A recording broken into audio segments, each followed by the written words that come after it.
Hello, welcome back. Happy Easter. It's Easter today as I'm sort of doing this. Or happy Passover if you're um, you know celebrating Passover. That's actually sort of past, but at any rate, best wishes of the season. So we're going to finish chapter 7, look at chapter 8 as we're moving sort of along pretty quickly. So chapter 7.3 involves the comparison, right? So, the way Mauricio has it set up is that third section is going to look at analogs to the Greek stuff in other cultures.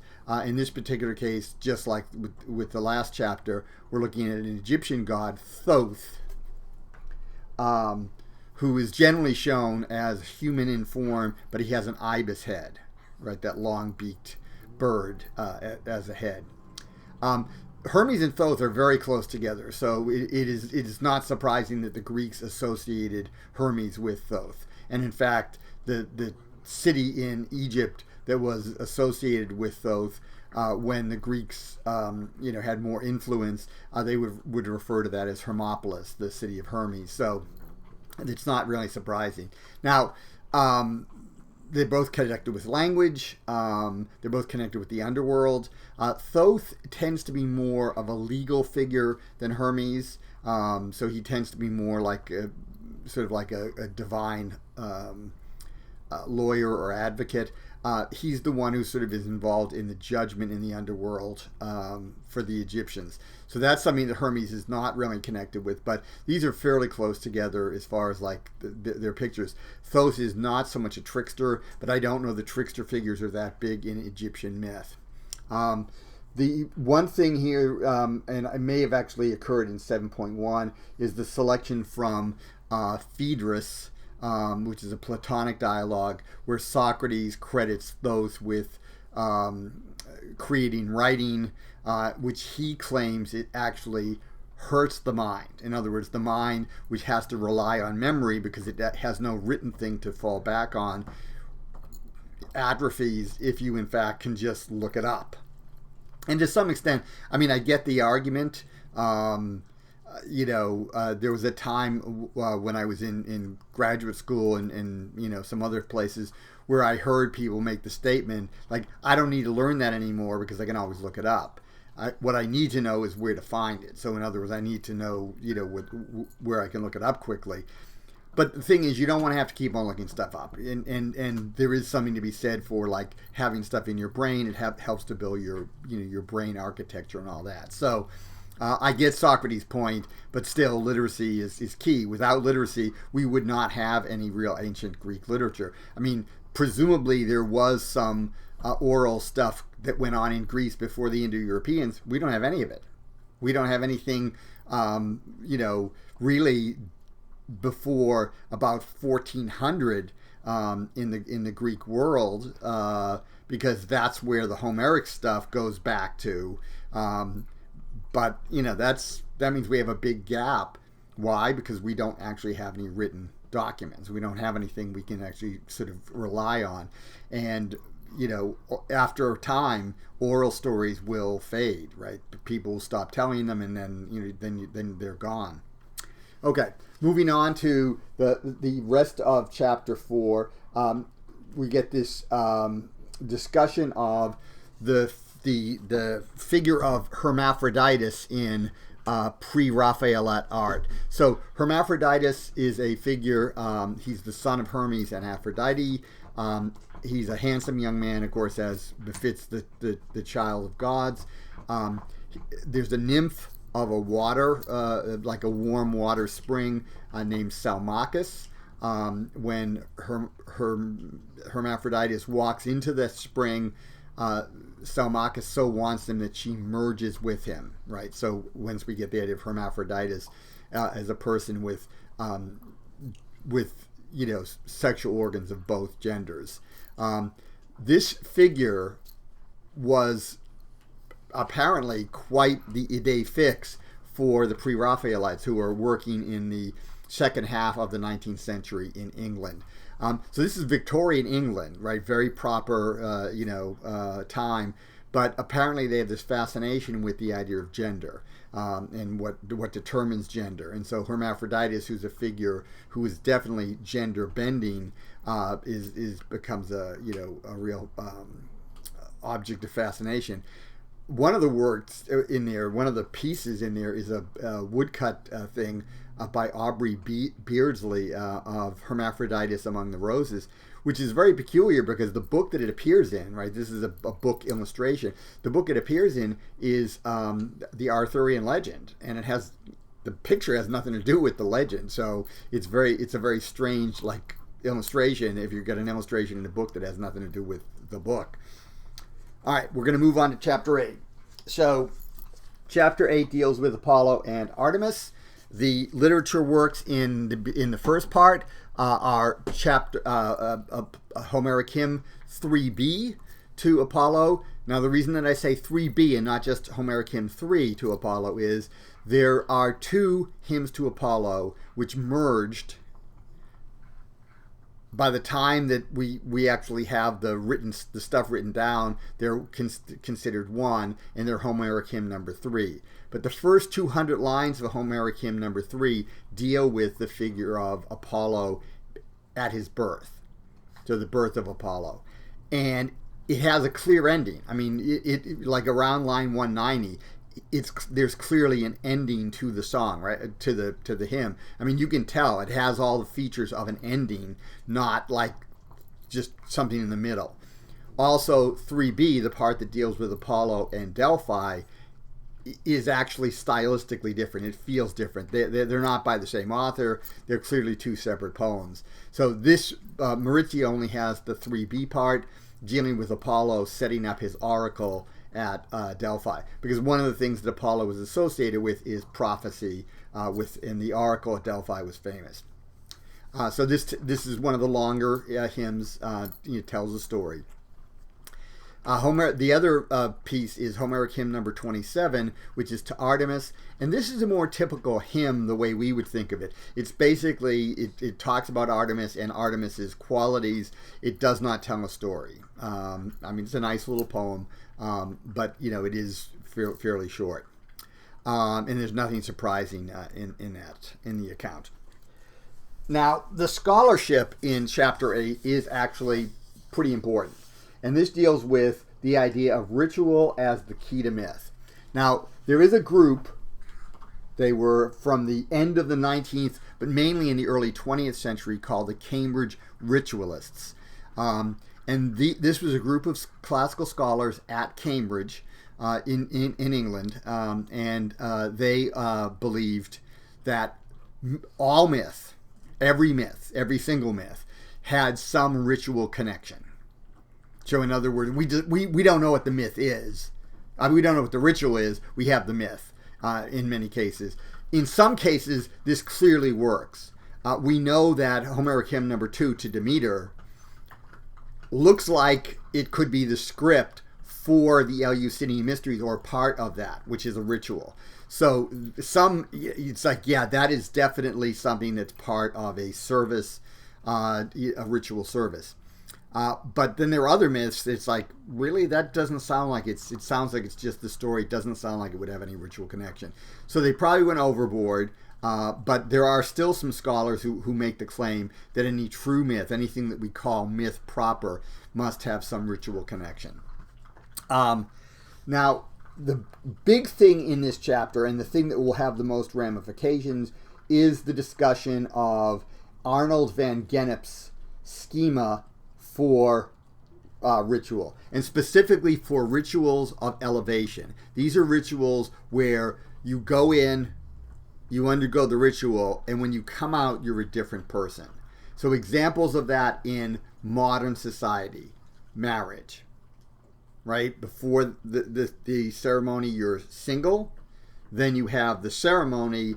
Now it's you and your spouse, not just you and your spouse being someone like who also has an independent life.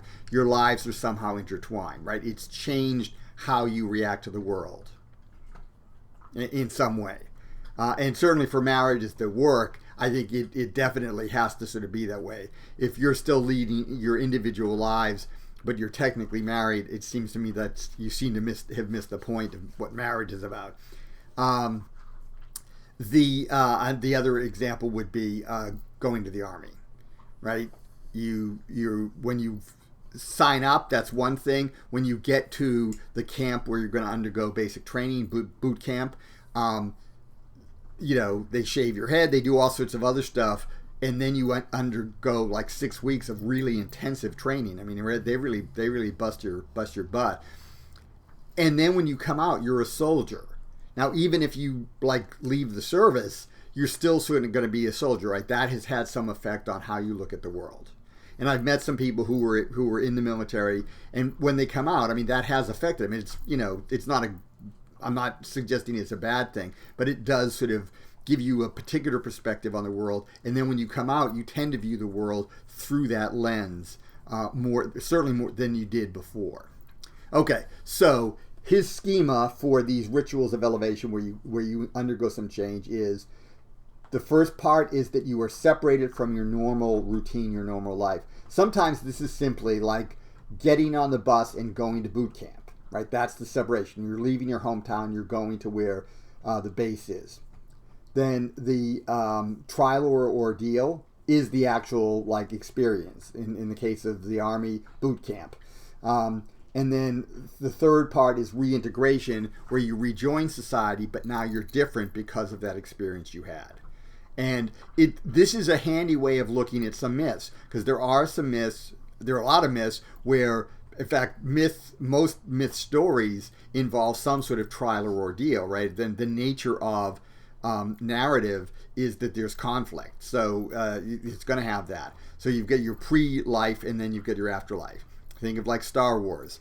First, there's Luke Skywalker on the farm. Then he has his experience in Star Wars A New Hope, and then he's different, right? He's basically a Jedi, at least in training.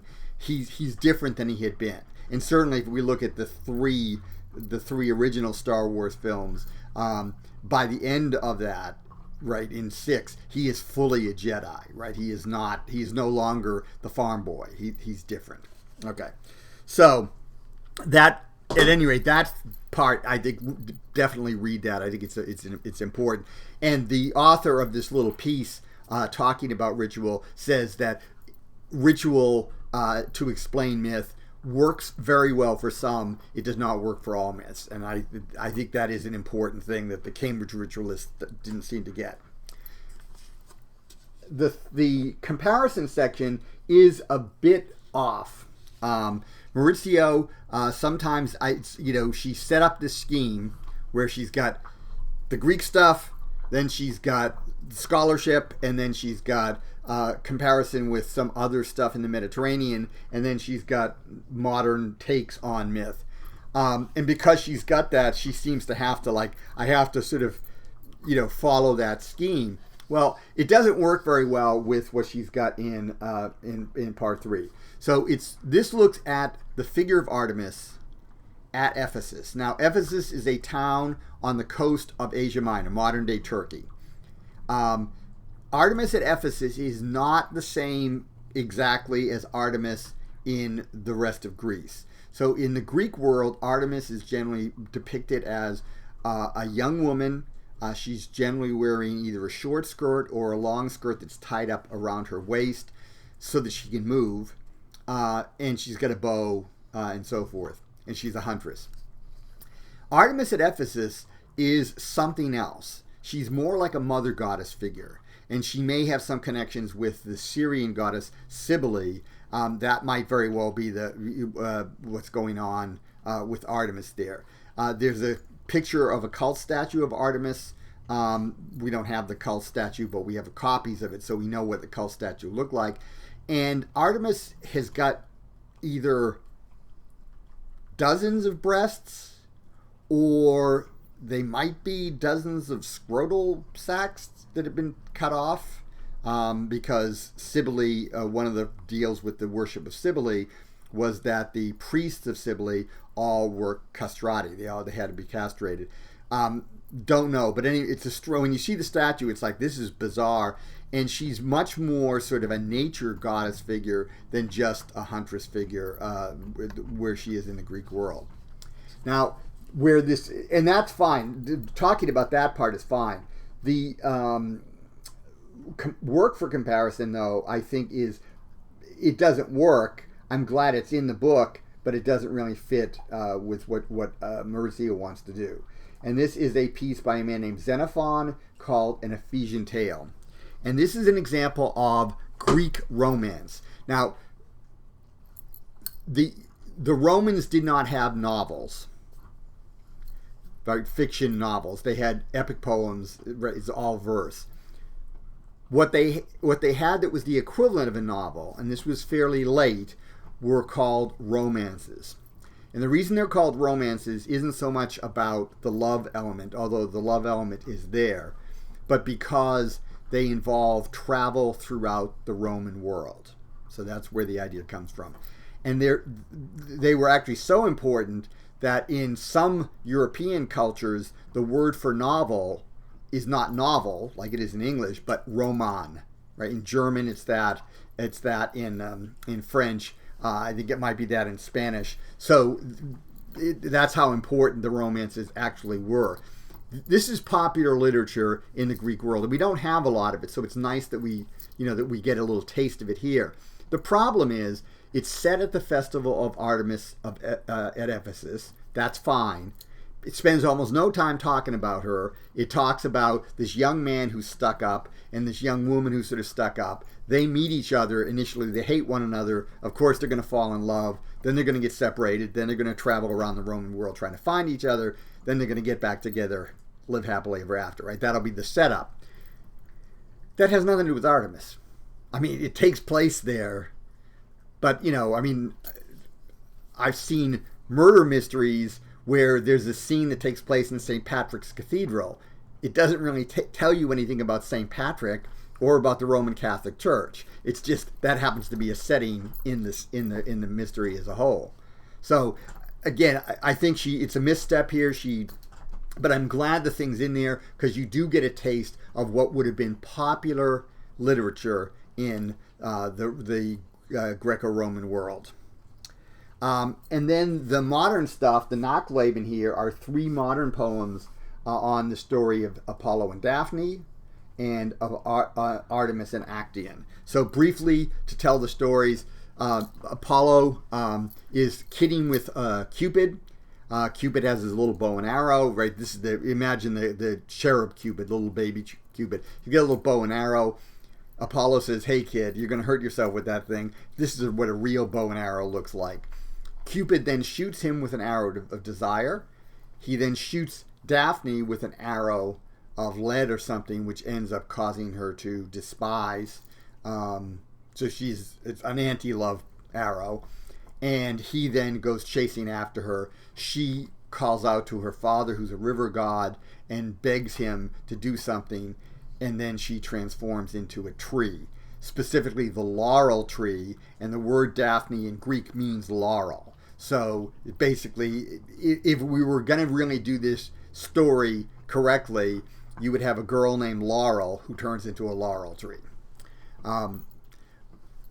That's the story. The poem by Alicia Stallings basically imagines what it felt like for Daphne. So Daphne's now the tree, and she imagines that as armor against the outer world. So it's in some ways sort of a harsh poem. She survives the attack by Apollo, right, because she's become a tree, but she's also lost her humanity by doing that. The other 2 poems, there's a poem by Seamus Heaney called Actaeon, which imagines Actaeon after he's been transformed into a deer. So to briefly tell that story, Actaeon is a hunter. He gets separated from his hunting party. He goes off by himself. He hears some noise. He goes to investigate. And what he finds is that the goddess Artemis, or Diana to use the Roman name, is bathing herself with her nymphs. The nymphs try to protect the goddess so that the mortal doesn't see her nakedness. Of course, they fail because she's much bigger than they are. And Artemis gets angry at Actaeon for having seen her naked. She then transforms him into a stag. He's then attacked by his own hunting dogs, who kill him. So that's the setup of the Actaeon story. So Seamus Heaney's poem looks at Actaeon after the transformations happened, and it's a short poem, basically imagining what might have been going through his mind. The second poem is by a guy named Don Patterson. It's called A Call. Just those two words, A Call. And basically it seems to describe what happened to Don Patterson when he was a kid. So when he was a kid, when he's like 6 years old or 7 years old, he managed to accidentally stumble into a room where there was a woman changing. So he saw this woman naked. So the thing about the Patterson poem that I want to mention, because I think it's not really there in the original story by Ovid, is Patterson sees this as a moment of sexual awakening, right? And probably everyone, if they can remember back to when they were a kid, there's at some point you start to notice either the opposite sex or the same sex, depending on your sexual orientation. But there's a point where it's now sexualized, right? It hadn't been before, and then suddenly it is. Right? There's a moment where that happens. And Patterson is basically telling that story, which is fine. The story of Actaeon is not really about that. Actaeon was not sexually aroused by seeing Artemis. He's a hunter. Artemis is his goddess. He worships her and respects her. He happens upon her by accident. And Ovid, in telling the story, actually says that this was an accident, not a crime. And he uses those words carefully in a Roman sense. Crime implies intent. Accident, it's unintentional. So Ovid clearly is saying Actaeon did not mean for anything to happen. And I think Ovid's reading of the story is simply, in the natural world, it doesn't matter whether you intended to do something or not. If you do it even accidentally, it could prove fatal. Right? If you happen to see like a grizzly bear and think, oh, it's like a teddy bear, I want to go hug it, the bear's probably going to maul you and maybe kill you. Not because the bear's evil, but because the bear's a bear. Right? So that would be unintentional on your part. You didn't want to insult the bear. You didn't want to hurt the bear. You didn't want to, you just wanted to hug the bear. But the bear does whatever the bear's going to do, not what you think the bear should do based on your feelings. And I think that's more what's going on in the Actaeon story. He did not intend anything by this, but he still paid the consequences. So that covers this material. Now the big thing that you've got this week is you've got a test. Test number 2 is due on Friday. Now I know this comes fairly suddenly, but because this is a short-term class, we have to sort of move a little bit quicker. So make sure you get the test done. If you did not do the paper for essay 1, then you need to do essay number 2. If you did do essay 1, whether you do essay 2 or not is a little bit up to you, because you can miss one of the 4 essays. But the tests, take them. Even if you have no time to prepare, take the test anyways. Get some points on the board, because some points on the board is workable. No points on the board is really going to do a number on your score, your overall score. All right, so this is a little bit longer. There was a lot of stuff to get through. So talk to you next time.